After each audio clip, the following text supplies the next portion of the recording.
southeastern Turkey. Buried beneath 20 feet of sand, archaeologists unearthed the world's oldest temple complex, Göbekli Tepe. Radiocarbon dating suggests that the site dates back to at least the 10th century BC, a time before the end of the last ice age, and 6,000 years before prehistoric man was said to have developed language. Göbekli Tepe is really one of the greatest archaeological discoveries of all time. There are very few finds in archaeology that really change the whole way we look at the past, and that is essentially what has happened, because our view of hunter-gatherers has changed enormously. We now know they were capable of coming together in large numbers under presumably some kind of authority to cooperate on massive projects such as Göbekli Tepe, which involve bringing huge pieces of stone from quite some distance away, carving it beautifully, setting these pillars upright, and doing this on a massive scale. The very first temples in the world are at Göbekli Tepe. And this, in many ways, changes everything, because here we have the smoking gun of a lost civilization. It confirms to us absolutely that at the end of the last ice age, there was high culture existing in the world. There's no doubt in my mind that there are question marks all around the ancient world. And Göbekli Tepe offers such a giant question mark because, according to mainstream science, we were sitting in caves munching on bananas. And clearly, that isn't the case. It's very difficult to know what the purpose of something like Göbekli Tepe could be. And certainly Klaus Schmidt had not reached any conclusions, except that it's clearly not a settlement, it's not a village. There is absolutely no domestic refuse. Schmidt always hoped that it was funerary and that there would be burials underneath the walls or underneath some of the pillars or so on, but so far they have not yet found any human remains at the site. There are no domestic plants in the site, there are only wild animal bones. Inevitably in archaeology, if we don't know what something is for, we think of ritual, but really it's pure speculation. Intrigued by evidence that the structure might go back to a Neolithic period, Klaus Schmidt has the sediment layers of the site radiocarbon dated. The results indicated that the stone structures could be as much as 12,000 years old, more than 5,000 years older than mankind's first known civilization in Mesopotamia. More than that, it would place the construction of Göbekli Tepe to a time when mainstream scholars suggest humans were roaming the earth as hunter-gatherers. Well, the site of Göbekli Tepe really did send shockwaves through the whole world of early prehistory, because we'd never before known or imagined even that simple hunter-gatherers could produce such spectacular monumental structures. Now, in archaeology, really since it began, we've always assumed that hunter-gatherers were capable of producing wonderful works of art, rock art, cave art, and things like that, but we never imagined that they could come together in sufficient numbers to make monumental constructions like Göbekli Tepe. Göbekli Tepe could be the smoking gun of a lost civilization, because it confirms that at the time of the last ice age, there was high culture existing in the world. This is something that had been speculated for many years, but there had not been the absolute evidence. Now we could have it. These engineering skills, this ordering of society is something that must have existed before the end of the last ice age. And arguably even earlier.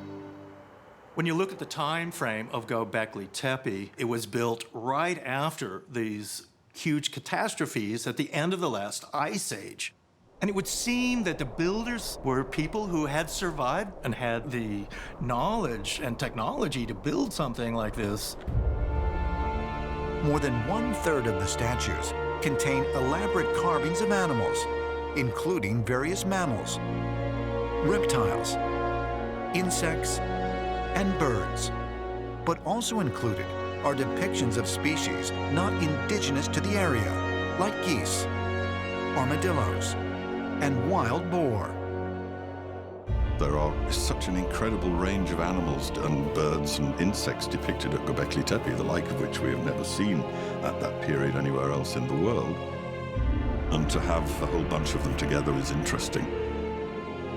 You can speculate till the cows come home as to what it might represent. We have not the faintest idea. In the story of Noah's Ark, we're told that after the deluge, Noah's Ark lands at Mount Ararat in eastern Turkey, not far from Göbekli Tepe, and we see some very strange animals portrayed on the pillars at Göbekli Tepe, almost as if it's a record of Noah's Ark itself. Perhaps Göbekli Tepe is the place where Noah and his descendants disembarked and recreated civilization after the flood. If there really is a connection between Göbekli Tepe and the biblical story of a great flood, could the carvings found at the site be an inventory of the animals that were rescued? Ancient astronaut theorists say yes, but also suggest other carvings depict a species not of this earth.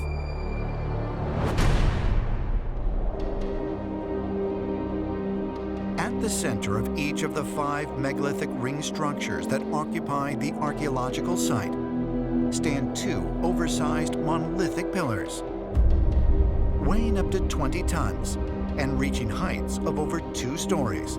They visually stand apart from the T-shaped stonework that surrounds them.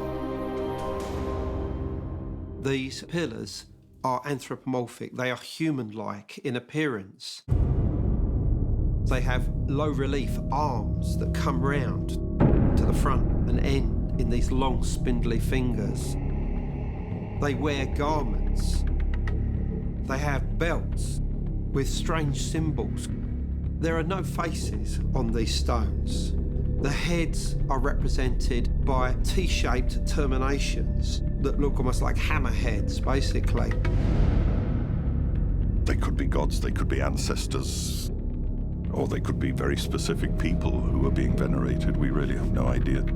With the stone circles at Göbekli Tepe, they weren't just building them and covering them over for ritualistic purposes, but actually they were doing this for what we might call scientific purposes. Clearly, there was something very important about the constellation of Cygnus, something that made these people want to track its course over a period of perhaps 1,500 years. Legends of gods descending from the stars in the Cygnus constellation can be found in traditions across the globe.